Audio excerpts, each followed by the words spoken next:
Ya, Pak DKM nih dapat PR. Bulan Ramadan akan datang. Ayo gitu kurang lebih. Jadi nyesel buka bab iktikaf. Mendingan nggak tahu.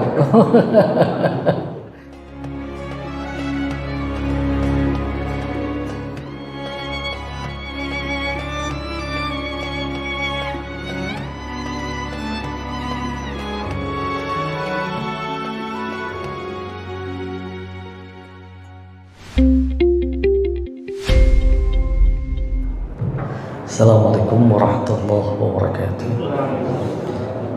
Bismillahirrahmanirrahim. Alhamdulillahirabbil alamin.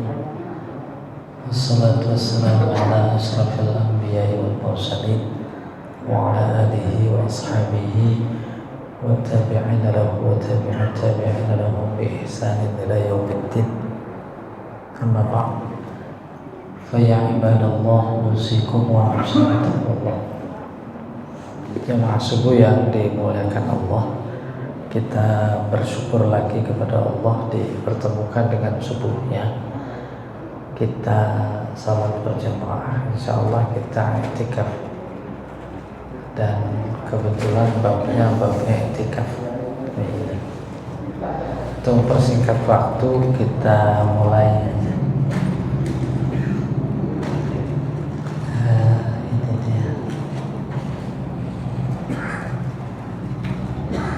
Jadi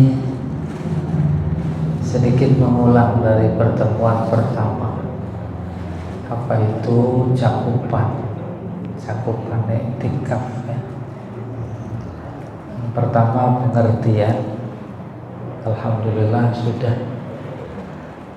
Yang kedua landasan hukum, baik Al-Quran, Al-Hadis, juga ijma' ulama. Yang ketiga hukumnya, hukum i'tikaf dari sudut pandang hukum. I'tikaf cuma dua. Yang pertama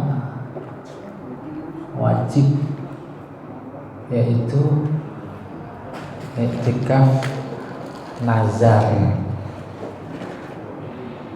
Nazarnya ada yang bersifat mutlak. Nazar yang bersifat mutlak, nazar yang tidak diawali oleh sebab. Kenapa i'tikaf nazar? Kenapa nazar? Ya saya i'tikaf aja, emang lagi mau i'tikaf. Yang kedua, i'tikaf wajib, nazarnya muqayyad karena ada sebab. Kalau saya sembuh dari sakit saya ini, insya Allah saya i'tikaf. Kalau nazarnya i'tikaf 2 hari, wajib 2 hari. Kalau seminggu 2 hari dilaksanakan cuma 1 umpamanya karena 1 dan lain hal, maka harus diqadha. Tinggal 1 hari lagi harus dilaksanakan, gitu kurang lebih. Dan yang kedua, i'tikaf hukumnya sunnah. Sunnah juga ada yang muakkad, ada yang ghair muakkad. Yang ghair muakkad ya yang biasa saja. Kayak model kita masuk masjid mau sholat niat i'tikaf, itu yang biasa saja. Bahasa teknis fikihnya ghair muakkad, gitu kurang lebih. Sementara yang kedua muakkad, amat sangat ditegaskan oleh Rasulullah dan Rasulullah nggak pernah tinggal, namun tetap sunnah, bukan wajib. Yang mana itu? Yaitu 10 hari terakhir bulan Ramadan. Oleh karena itu iktikaf bagian 2 kali ini kita fokus pada iktikaf yang 10 hari terakhir Ramadan. Mudah-mudahan dengan bekal yang sedikit ini mendorong untuk menambah bekal lagi. Bukan cuma sekedar mendorong untuk menambah bekal lagi, tetapi Ramadan akan datang.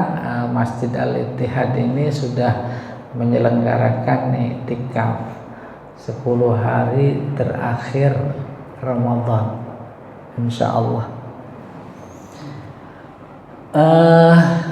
Agar sama persepsinya ini, sebelum kita bicara banyak terkait iktikaf 10 hari terakhir Ramadan.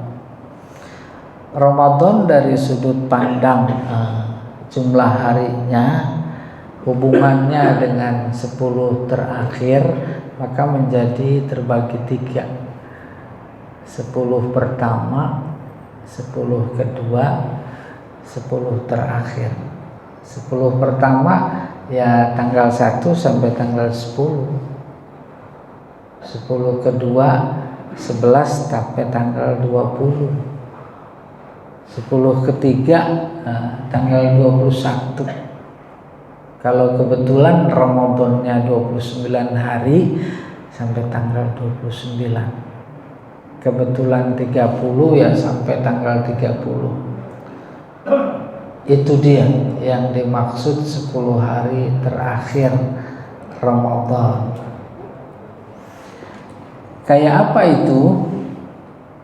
Batas awal kita iktikaf masuk kategori 10 hari terakhir Ramadan. Maka awalnya adalah mulai tanggal 20. Nih sekarang umpamanya tanggal 20 Ramadan, ini masih pagi.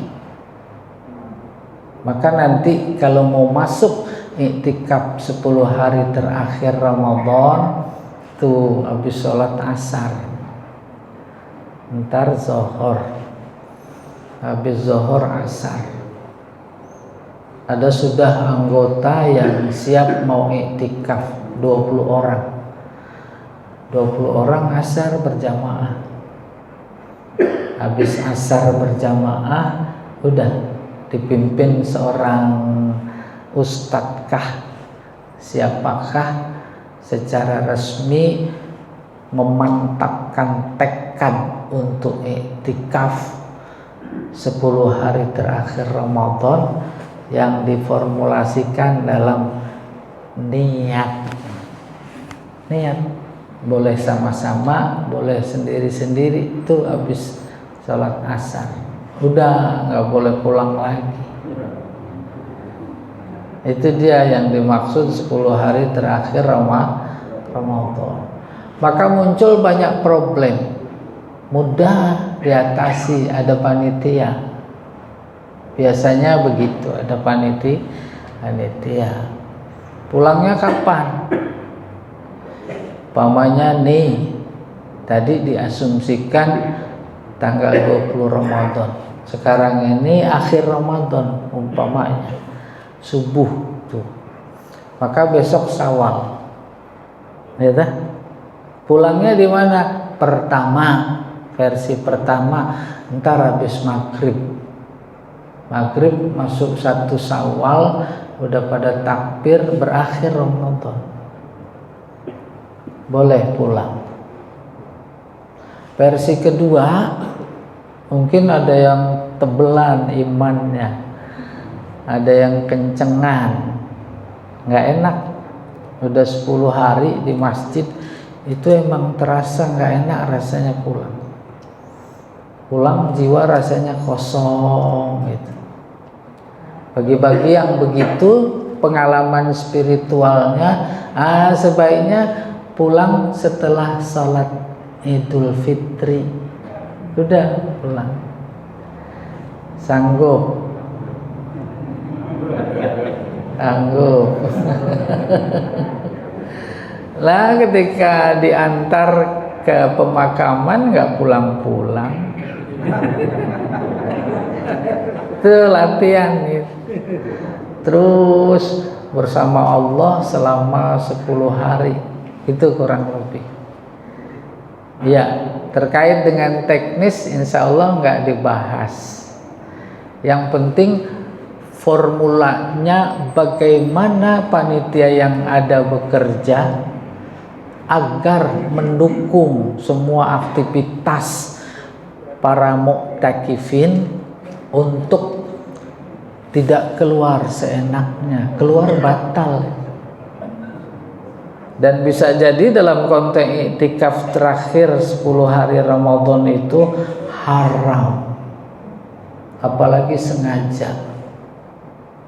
Kenapa haram?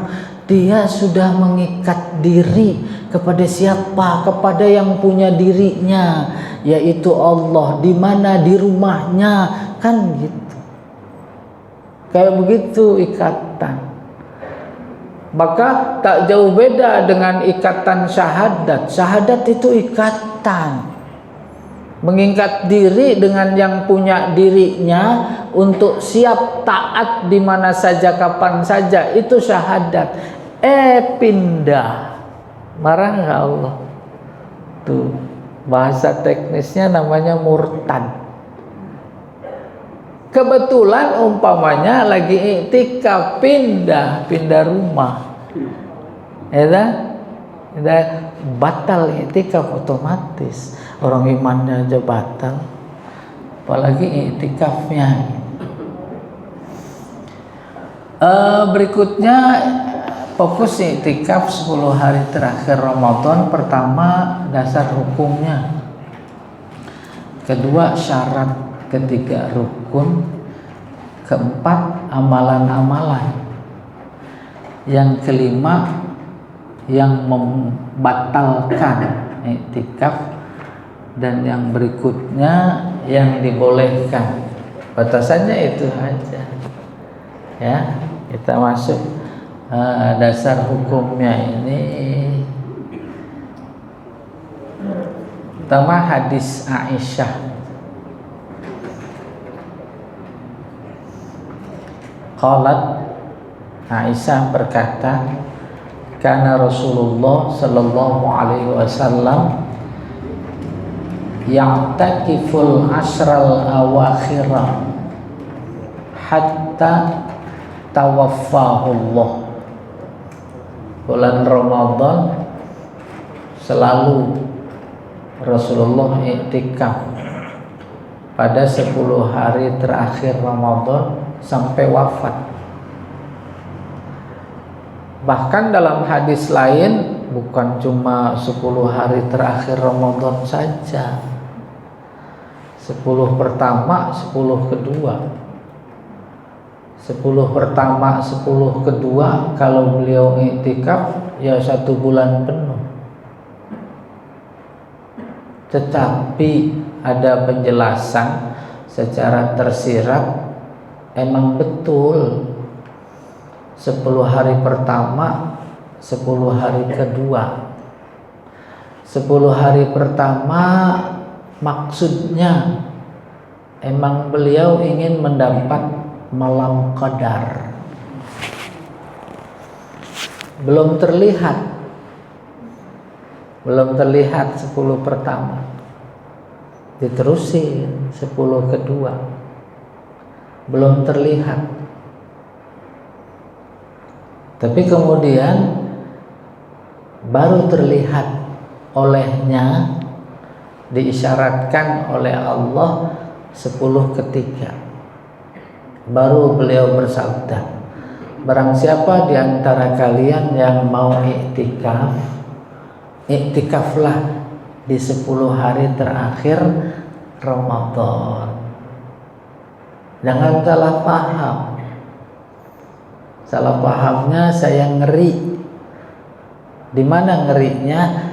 Iktikaf 10 hari terakhir Ramadan karena ingin mendapatkan Lailatul Qadar, maka hemat pikiran saya dalam tanda petik, dia nggak akan dapat. Orang yang dapat aja nggak tahu, ya betul. Jadi bisa dipastikan, siapa di antara kita yang pernah dapat?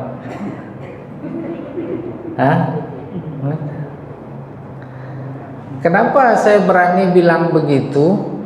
Khawatir iktikaf 10 hari terakhir Ramadan itu karena mendapat, itu udah menyimpang dari niat.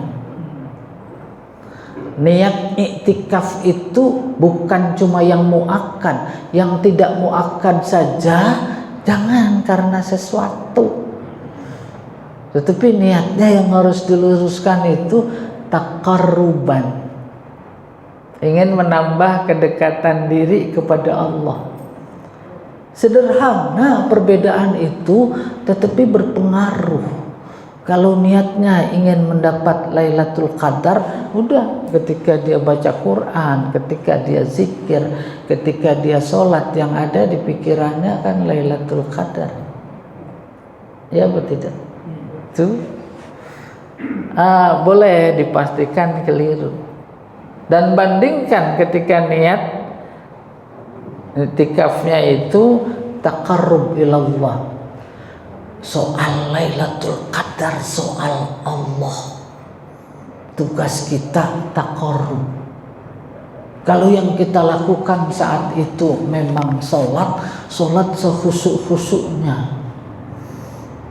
Kalau sedang berbaca Quran, baca Quran sekhusyuk-khusyuknya.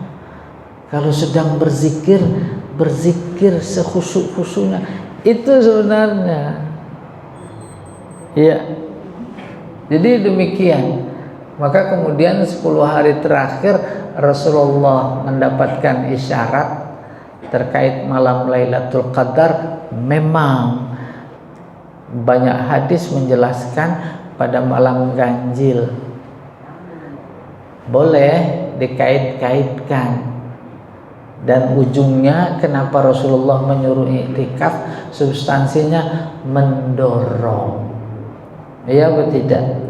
Sebab iktikaf 10 hari terakhir Ramadan bisa jadi per hari 24 jam dalam posisi ibadah. Ibadah adalah jembatan, sarana, media taqarrub, gitu. Dan ibadah dimaksud keberadaan dalam masjid 24 jam dalam satu hari, bukan cuma fisiknya. Apa yang paling penting? Pikiran. 10 hari terakhir Ramadan, tapi pikirannya ya belum beli baju baru, belum bikin kue ibu-ibu, enggak iktikaf.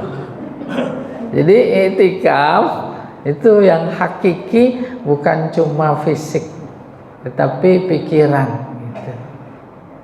Sadar betul bahwa iktikaf yang dilihat oleh Allah adalah pikiran, maka kemudian dikondisikan, yaitu di masjid. Menjadi malu sebenarnya iktikaf, badannya di masjid, pikirannya di luar masjid, iya atau tidak? Tuh. Sehingga kalau bicara soal khusyuk itu disindir. Islam kita ini cuma sebatas sejadah. Sebatas sejadah itu pun bagi yang benar khusyuk. Tapi pas keluar sejadah aja, imannya udah lepas lagi. Gitu kurang lebih. Nah, kembali ke pokok persoalan. Yang kedua, Fa'indal Bukhari an Abi Sa'id anna Nabi sallallahu alaihi wasallam qala man kana i'takafa ma'i, siapa yang mau i'tikaf bersamaku, falya'takifil ashral awakhir, maka hendaklah dia i'tikaf pada 10 hari terakhir. Ya, Pak DKM nih dapat PR. Bulan Ramadan akan datang. Ayo gitu kurang lebih. Jadi nyesel buka bab iktikaf. Mendingan nggak tahu. Nggak bercanda. Ini luar biasa bahwa bab iktikaf ini bukan karena inisiatif, tapi Allah mengaturnya kayak begitu cara Allah. Oke. Berikutnya masuk syarat. Pasti syaratnya Muslim atau Islam. Nabi bersabda, Ra'sul amri al-Islam. Segala macam urusan itu adalah Islam. Diperjelas sedikit. Dasar tuh, pandangan segala macam urusan itu Islam. Paham maksudnya?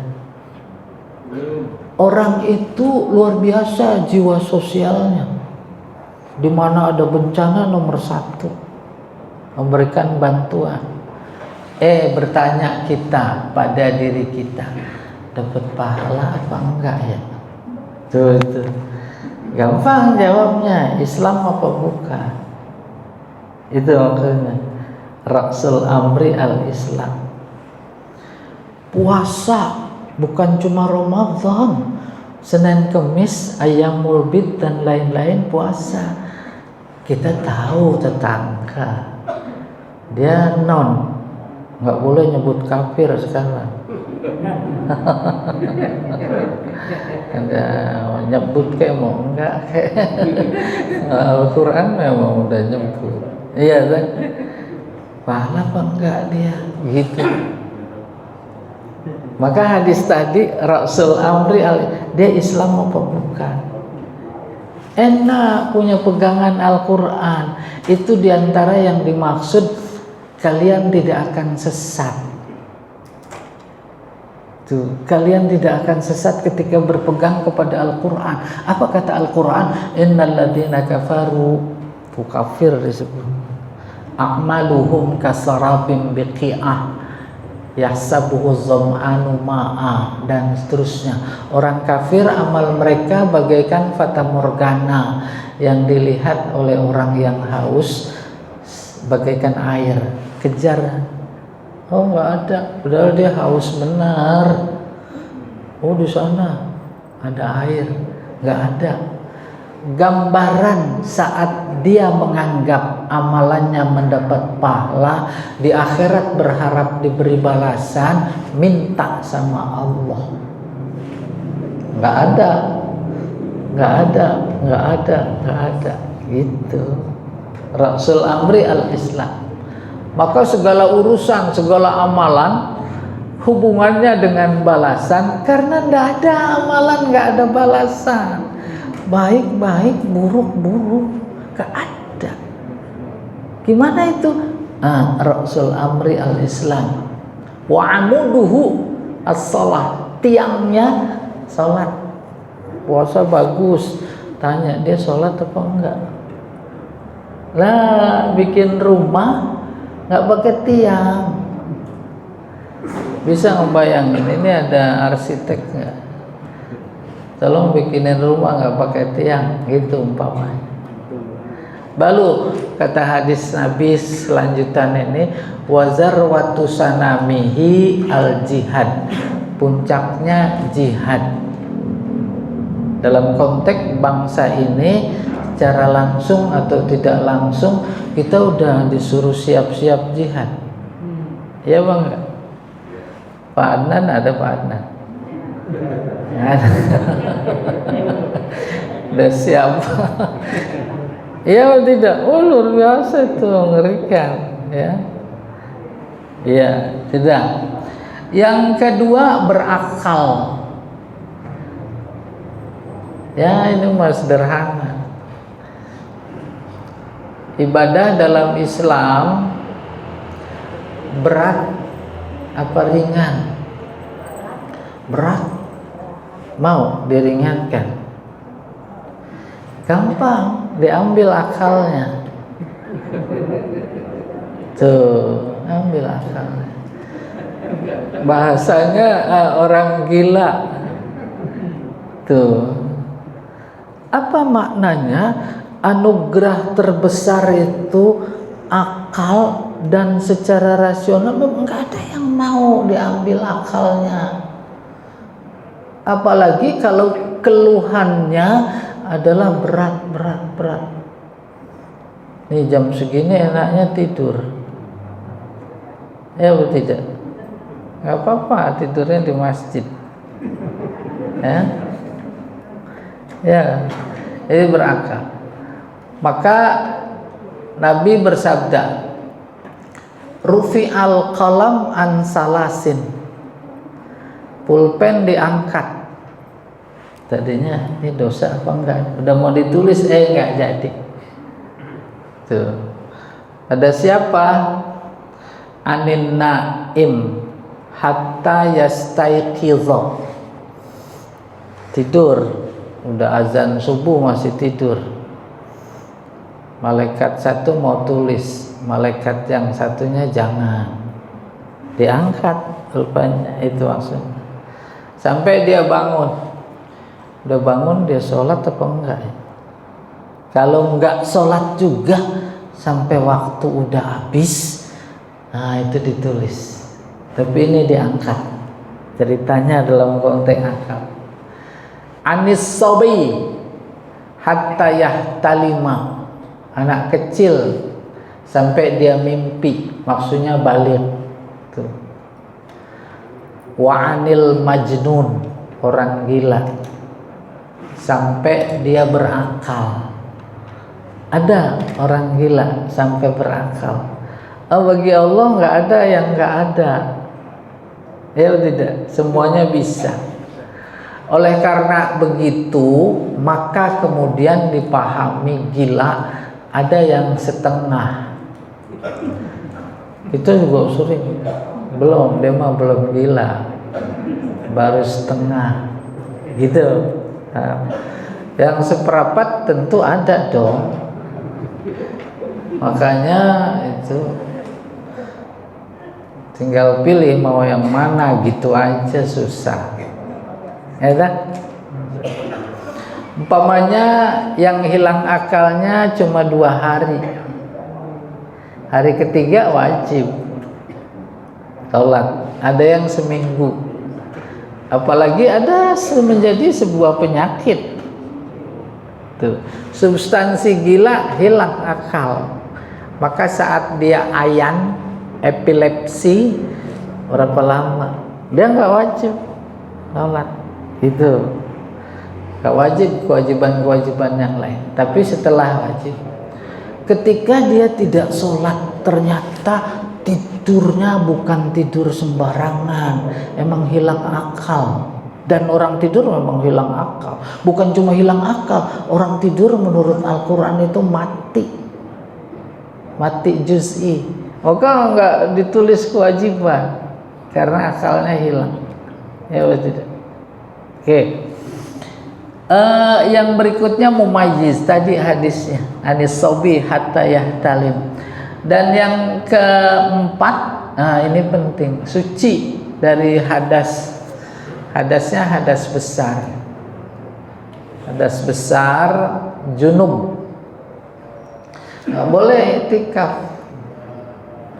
Haid, nifas, ya.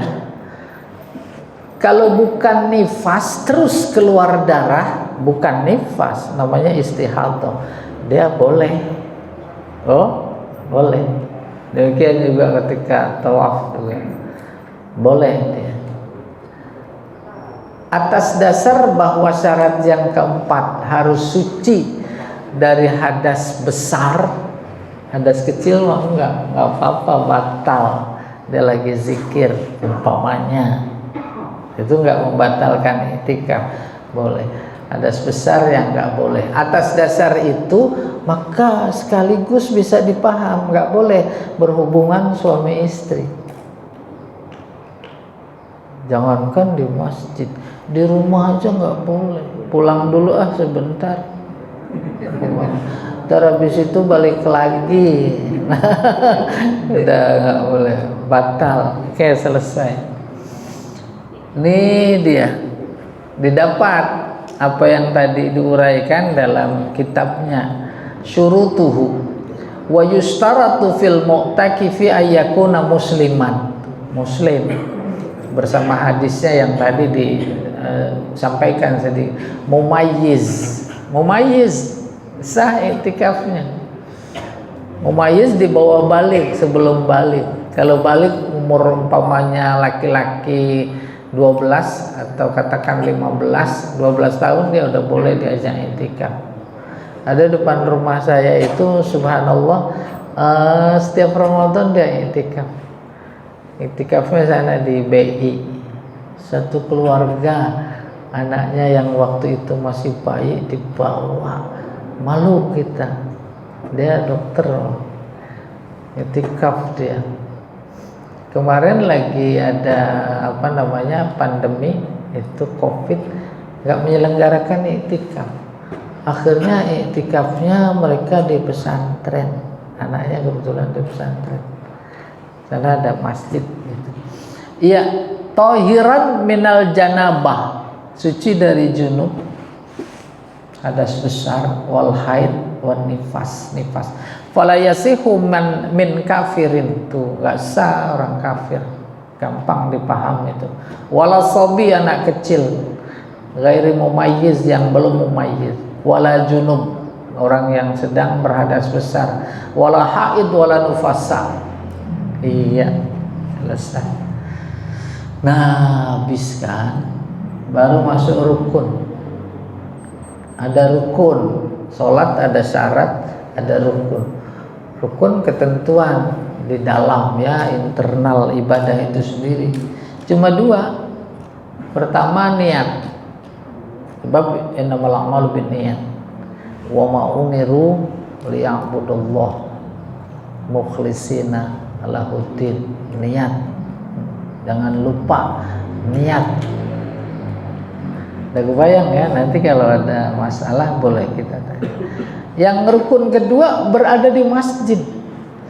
Pertama, memberikan informasi, namanya iktikaf harus di masjid, namanya iktikaf harus berada di masjid. Maka ketika iktikaf khusus 10 hari terakhir Ramadan, niatnya mah iya, tapi kemudian ada dari sekian durasi waktu dalam sehari semalamnya keluar saja sedikit tanpa alasan, batal. Karena rukunnya ini, iya, persis kayak sholat. Sholat ada rukunnya, ruku diantaranya. Terus dia nggak ruku sengaja, batal. Kecuali lupa, nanti dia sujud sahwi. Maka hubungannya dengan yang berikutnya. Oh, ini dia dalilnya. Amma wujubun niyah, wajibnya niat, faliqaulihi ta'ala, firman Allah ta'ala, wa ma umiru illa liya'budullah. Mereka diperintah hanya, gitu terjemahannya, untuk ibadah. Pagi jam 6 sampai sore jam 6 isinya harus ibadah. Itu sama dengan wa ma khalaqtul jinna wal insa illa liya'budun. Ibadah yang bagaimana? Yang disuruh dan berkategori ibadah mukhlisin, ikhlas karena Allah. Ini mewakili niat lahu, tuh, kepadanya, ad-din, demi agama, demi ajaran, demi yang punya agama, yaitu karena Allah. Waliqauli Rasul sallallahu alaihi wasallam innamal a'malu binniyat. Amalan yang dilihat hanya niat. Sumbangan pembangunan masjid 10 juta nggak dilihat. Yang dilihat oleh Allah niatnya. Iya, itu maksudnya. Wa inna malikul limri'im manawa. Oleh karena itu amalan seseorang amat sangat bergantung dan sesuai balasannya dengan niatnya. Kalau niatnya ingin dipuji, nanti kemudian menurut dia pengen balasan, minta balasan nama Allah di akhirat. Jangan nama saya mintanya. Kan waktu itu nyumbangnya karena RT. Sono minta sama RT. Karena RW. Minta sama RW. Tuh, kesel itu Allah. Kesel. Oke. Wa amma annal masjida la budda minhu faliqaulihi ta'ala. Ini penguatan. Namanya i'tikaf harus di masjid karena firman Allah Ta'ala wala tubashiruhunna. Ini yang tadi itu, enggak boleh berhubungan badan. Wala tubashiruhunna wa antum akifun. Kamu lagi i'tikaf. Pulang sebentar, enggak boleh. Keluarnya aja waktu pulang udah batal. Ditambahin lagi. Iya. Terus ada kata akifuna fil masajid. Jadi jangan di luar masjid. Maka dulu pertama udah dibahas musola masjid apa bukan? Bukan. Maka nggak ada iktikaf di musola. Dan latar belakang pemikirannya luar biasa. Apalagi musola identik tidak ada Jumat. Gitu. Sementara 10 hari iktikaf ada hari Jumat. Kalau saja iktikafnya di musola, datang hari Jumat harus sholat Jumat, dia harus keluar dari yang masjid yang ada Jumatnya. Iya. Wa wajhul istidlal, aspek hukumnya annahu law shahal i'tikaf fi ghairil masjid. Seandainya sah atau boleh iktikaf di bukan masjid, lam yakhussa tahrimul mubasyarah bil iktikaf fil masjid. Maka Allah dalam ayatnya nggak perlu menyebut masjid. Iya, nggak perlu menyebut masjid. Li'annaha munafiyah lil iktikaf. Sebab kalau di luar masjid itu ya menafikan, menegasikan iktikaf. Ya jelas bukan masjid nggak boleh iktikaf. Fa'ulima annal makna bayan annal iktikaf innama yakunu fil masjid.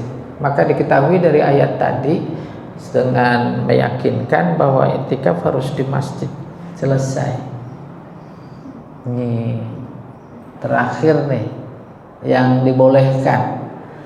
Pertama apa itu ya? Potong kuku. Boleh, biasa itu. Udah panjang nih apalagi hari Jumat. Potong kuku katanya. Terus potong rambut.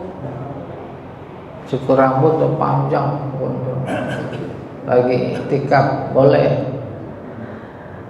Jangan coba bayangkan potong rambutnya usahanya ke barbershop. Bukan. Masih dalam lingkungan masjid. Terus membersihkan badan. Mandi, boleh mandi. Ini masjid. Itu kamar mandinya situ. Boleh. Nah, untuk kepentingan mandi. Jangan nggak mandi iktikaf di situ. Oh, boleh ya. Oke, kemudian wangi-wangian, pakai wangi-wangian boleh. Seneng ya, malaikat seneng sama yang wangi-wangi. Makanya habis makan jengkol, bawang jangan pada ke masjid. Apalagi makan pete ya, gitu kurang lebih. Ya juga. Pakai baju yang terbaik, ya, iya, bukan warna-warna tertentu, bukan, pokoknya terbaik yang dia punya, baru pilihan warna, ya, dalam konteks ajaran. Terus apa itu? Keluar masjid karena darurat. Nggak mungkin BAB dia nggak keluar masjid. Oh iya boleh. Apalagi kondisinya mandi juga harus keluar umpamanya gitu. Atas dasar ini maka iktikaf hubungannya dengan masjid harus dipertimbangkan, masjid-masjid yang kondisinya sudah mendukung terlaksanya iktikaf secara lebih baik gitu. Ya.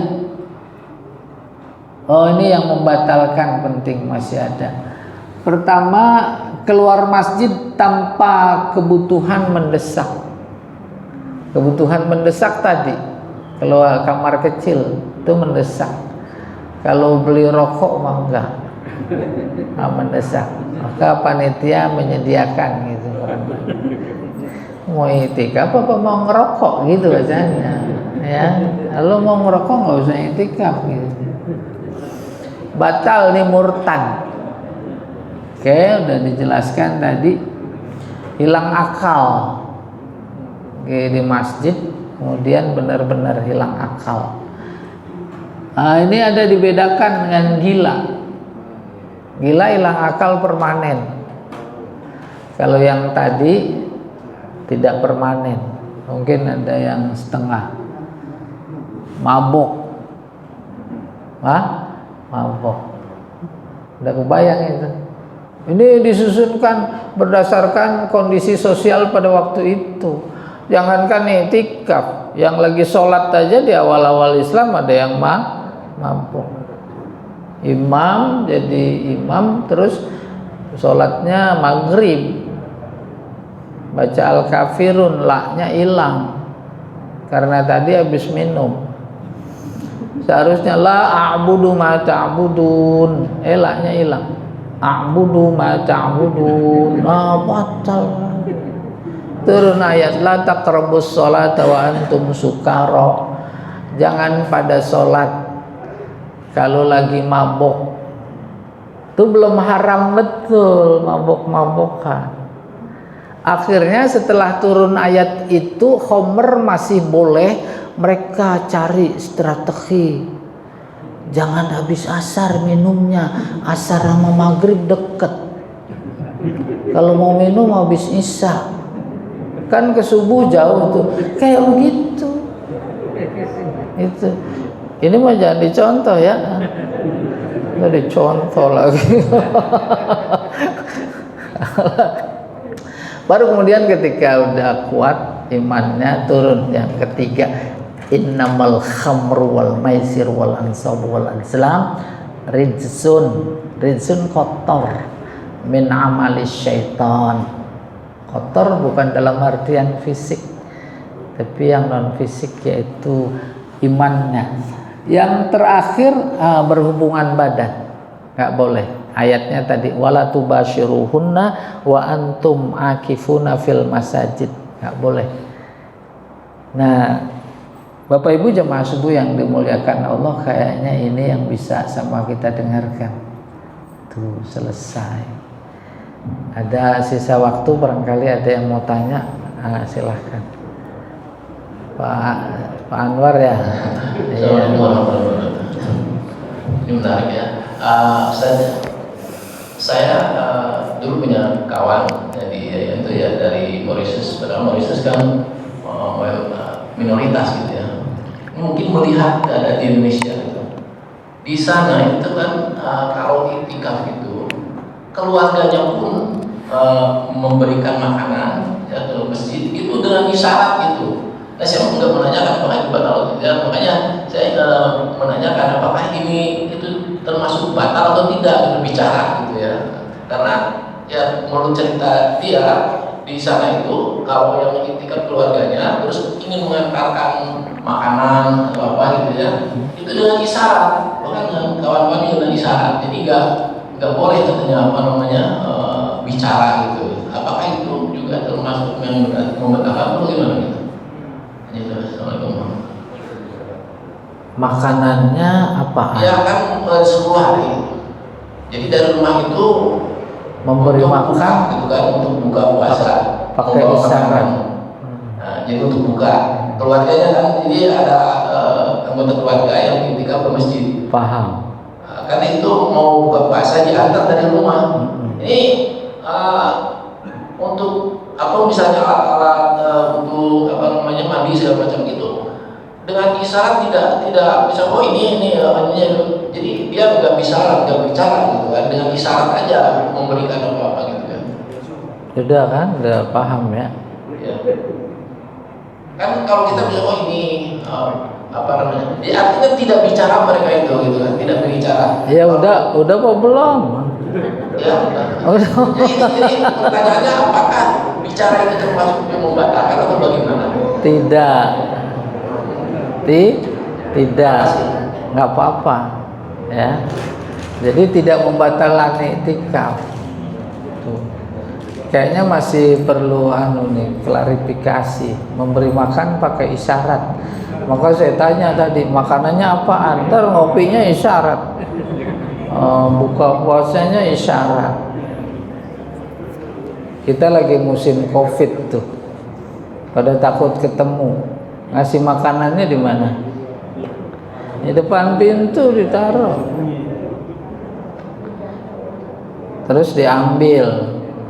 Mungkin itu maksudnya, ya. Kasih isyarat tuh di situ taruh. Baru pertanyaannya, kenapa begitu? Karena nggak boleh bicara. Itu yang ditanya. Tidak ada ketentuan membatalkan iktikaf berbicara. Apalagi model sekarang, ada HP, telepon dulu. Saya pengen ngopi. Ngomong apa enggak? Boleh apa enggak? Boleh, karena situasi dan kondisi. Atas dasar itu dikhawatirkan menodai kekhusyuan umpamanya, maka muncul di mana masjid ada iktikaf pada panitia. Setiap mau buka ada takjil, udah enggak bergerak sama sekali. Memang menghadapi takjil itu, ini bahasanya takjil pakai ain ya, bukan takjil. Kita dalam kondisi zikir bersama, maka kemudian sekian menit sebelum azan emang udah datang makanan gitu. Terus habis itu udah azan maghrib, habis maghrib udah tersediakan makanan. Habis makan nggak ada yang ngerokok kalau lagi iktikaf, ya kan? Bersih-bersih lagi, masuk lagi ke masjid. Yang mau ngaji silahkan, yang mau zikir silahkan, yang mau doa silahkan. Bahkan kita dan teman-teman pada saat itu berharap iktikaf diisi oleh pengajian, oleh Pak Kiai. Tanya, pokoknya khusus zikir. Tuh sampai pengajian saja berharap ada kajian kitab khusus gitu. Oh enggak, ya udah baca Quran aja gitu kurang lebih. Iya, wallahu a'lam. Jadi kesimpulannya Pak Anwar, terima kasih atas pertanyaannya. Enggak ada bahwa berbicara itu enggak boleh kepada apa yang antar tadi. Iya, ada lagi yang lain. Udah habis kayaknya. Ketinggalan Pak Adnan nih. Silakan Bapak. Assalamualaikum warahmatullahi wabarakatuh. Assalamualaikum. Saya Pak Sudarto. Pertanyaannya begini Pak, kita hidup di dunia ini kan memang butuh apa-apa, butuh dunia lah. Jadi kalau iktikaf dilihat dari katanya memang mudah, tapi kalau saya perhatikan tadi dari keterangan itu agak sulit dilaksanakan, berat itu sebetulnya itu. Nah pertanyaannya, manfaat yang hakiki itu hanya spiritual ataukah hanya ada manfaat dunia? Terima kasih. Assalamualaikum warahmatullahi wabarakatuh. Ini menarik sekali. Jadi harus dibongkar dari akar kehidupan. Kehidupan dunia itu nggak ada. Yang ada kehidupan akhirat. Kalau ada nih sekarang kita hidup, ini mah hidup-hidupan. Karena akan mati. Allah sadar betul itu, Allah tahu betul itu yang sebenarnya. Sebenarnya itu adalah balasan atas kehidupan dunia. Maka Allah protek sedemikian rupa agar hambanya yang dicintai jangan sampai menyentuh balasan buruknya, gitu kurang lebih. Ibadah-ibadah yang ada dalam Islam katakan termasuk iktikaf, tujuannya itu. Allah yang memberikan segalanya kepada kita, seolah Allah butuh pengen diibadahi secara khusus, disyariatkan iktikaf. Maka bagi kita kan menjadi malu kalau terus lagi iktikaf pikirannya dunia umpamanya gitu. Oleh karena itu pandangan terhadap konsep iktikaf ini memang bukan pandangan dunia. Pandang pakai pikiran akhirat ke depan, sejatinya begitu. Bukan cuma kasusnya iktikaf saja, sholatnya, zakatnya, puasanya, hajinya. Zakat menurut pandangan dunia harta jadi berkurang, ya betul tidak? Tapi pandangan akhirat itu tambah. Nah, bagaimana kita meniti jalan menuju posisi diri kita seperti itu? Akhirnya ya kembali lagi, ternyata syariat isinya itu. Allah memprotek kita. Iya, wallahu a'lam bishawab. Bagus pertanyaannya. Iya. Ada lagi yang lain? Apa itu? Pak Adnan. Pak Adnan mah suaranya udah kencang.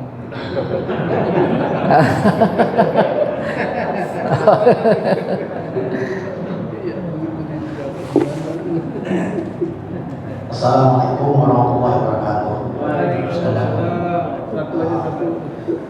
Ya, yang ingin saya tanya masalah itikaf tadi, ada dua, nazar dan biasa.